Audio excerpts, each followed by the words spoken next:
krogeljni oblak nabojev. To je tisti zgled, ki smo ga uporabili kot številski primer, če se spomnite na tistih naših prvih urah, ko smo govorili o porazdelitvenih funkcijah. In takrat sem tisto enačbo napisal, kakšna je poljska jakost, rečemo, na površini takega oblaka. No, tukaj bomo pa zdaj to izpeljali z uporabo Gaussovega zakona, pa ne samo na površini takega oblaka, ampak v notranjosti in zunanjosti tega oblaka. No, kar pričnimo.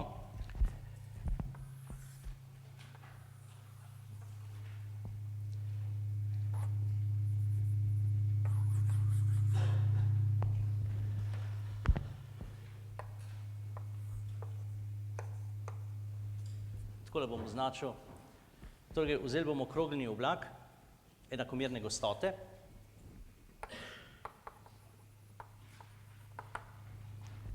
Torej, privzeli bomo enakomerno gostoto, krogeljni oblak. In sedaj, kot rečeno, nas zanima poljska jakost povsod v prostoru, torej tako zunanjost kot notranjost. Seveda, kako si lahko zamišljamo tak oblak kot zloženko krogeljnih lupin. To se pravi, jaz lahko to naelektritev si predstavljam kot zloženko koncentričnih naelektrenih krogeljnih lupin. Včeraj smo pa za vsako od teh lupin ugotovili, da je polje radialno. Njihovo polje. To se pravi, da je tudi tule polje radialno. Prva zadeva je, E je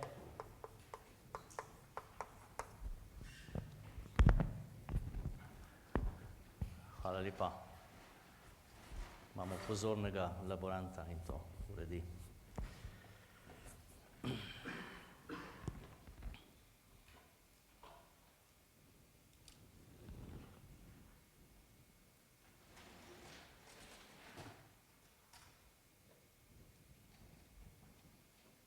Hvala lepa.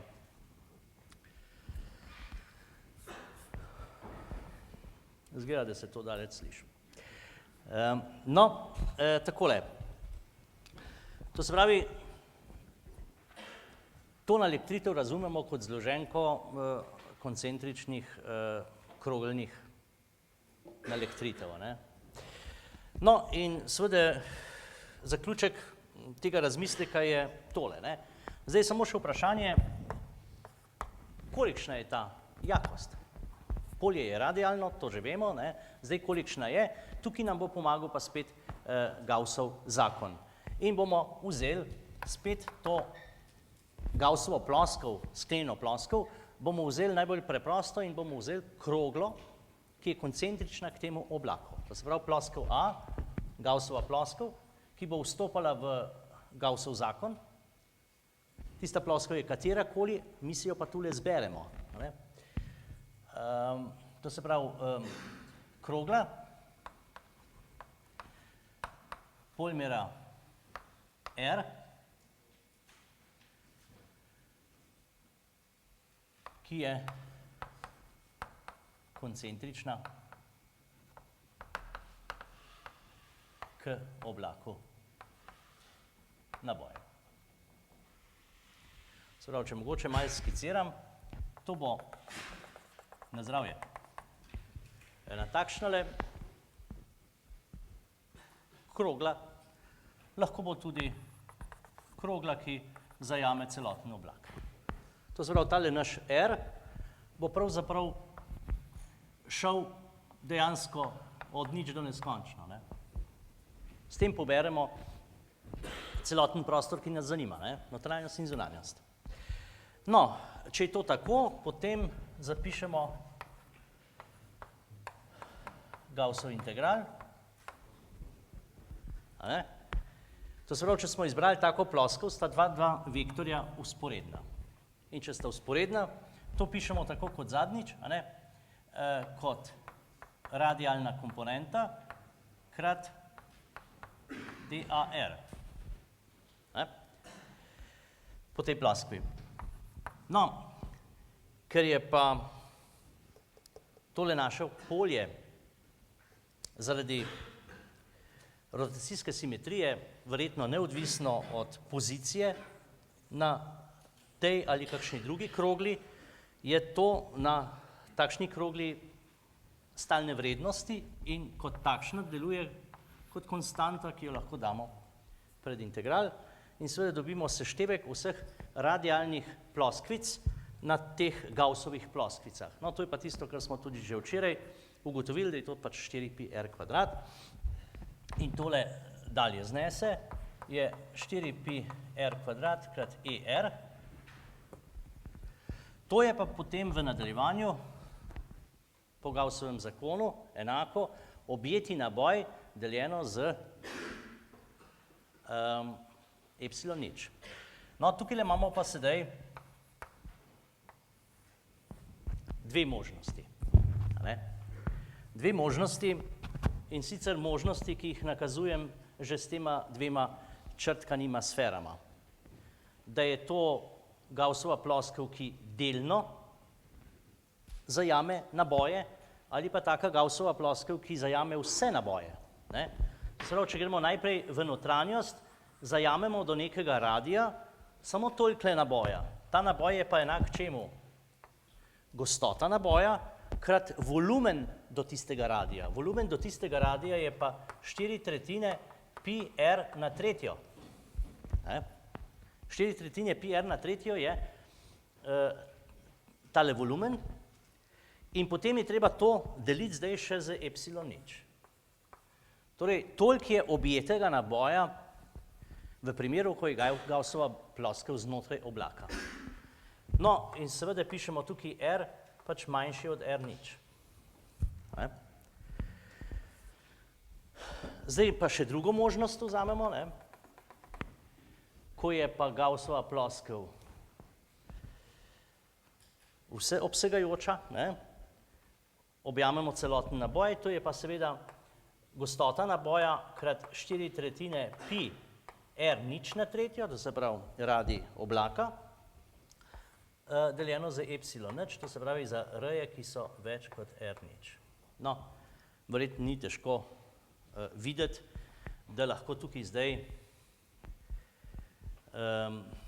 dopolnimo tisti manjkajoči del ali damo zgornjemu izrazu ali pa spodnjemu še enako zraven. Sej, to je množina naboja, ki jo z napihovanjem Gaussove ploskve objamemo. In seveda, ker je gostota naboja omejena zadeva, je seveda tole potem zvezno. Takole, kaj je potrebno v naslednjem koraku narediti? Tole zadevo je treba nesti čez enačaj in zadeve urediti. Če malo pogledamo, 4π se krajša, r kvadrat se bo tule r na tretjo r kvadrat se bo krajšalo. Tako da že kar sproti urejamo in dobimo. V notranjosti, kot rečeno, imamo rho potem r, rho r z 3 epsilon nič. Rho r z 3 epsilon nič, to je za r-je, ki so manjši ali enako r nič. No, če smo pa izven, jemljemo pa tole, se pa 4π še vedno krajša, ostaja pa tale r nič na tretjo, to se pravi pride takole, rho r nič na tretjo z 3 epsilon nič r kvadrat. Takole, to je pa za r-je, ki so več kot r nič. Torej, takale sestavljena funkcija pride. Zdaj bomo to seveda narisali.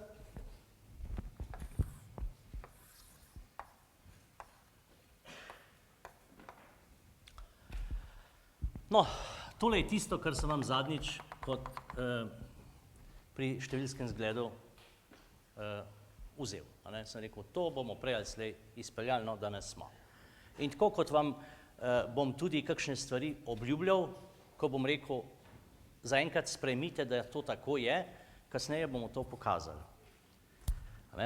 Takih slučajev bo še kar nekaj. No, ampak bolj pomembno je, da znamo prečitati. Ne? Glejte, tole imamo konstanta krat r, to je kakšna funkcija? Linearna funkcija, ne? To je pravzaprav premica. Ne?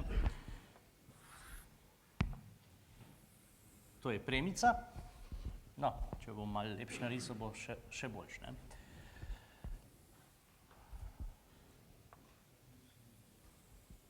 Takole. No, zunaj je pa, kot vidimo, konstanta deljeno z r kvadrat, to je pa kvadratična hiperbola. Ne? Pravim, takole. No, in to je ta vrhna vrednost, največja vrednost s supremom te funkcije.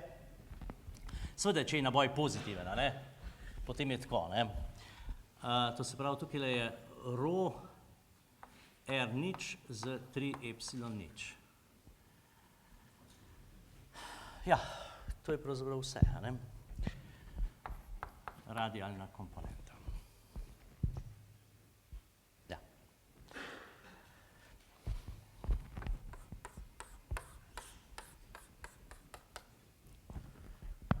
Takšna je zdaj ta funkcija. Ne?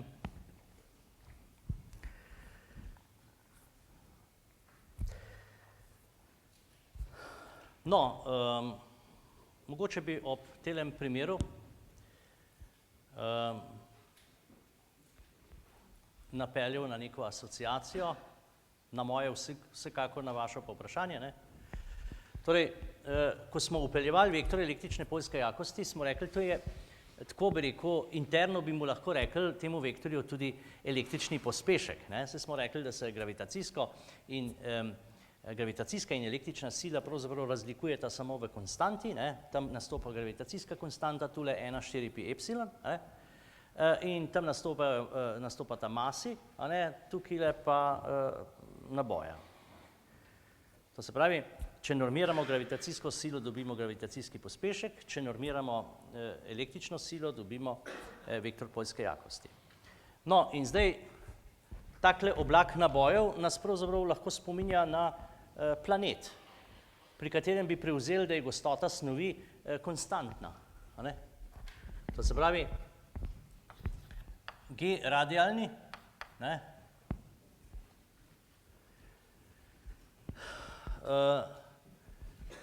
Bi bil zdaj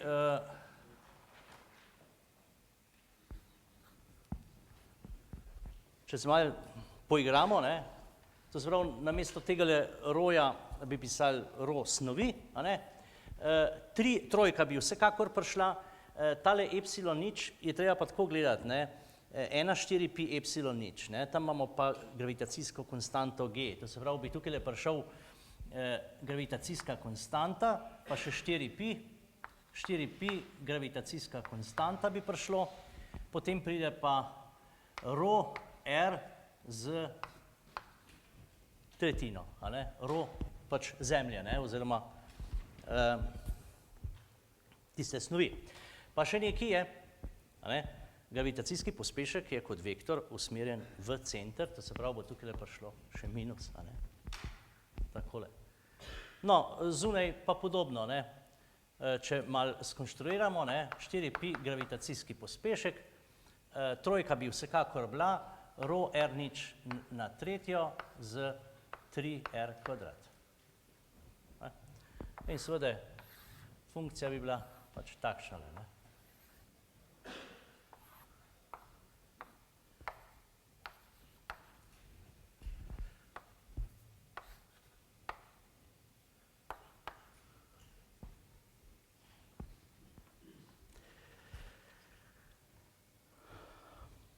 No,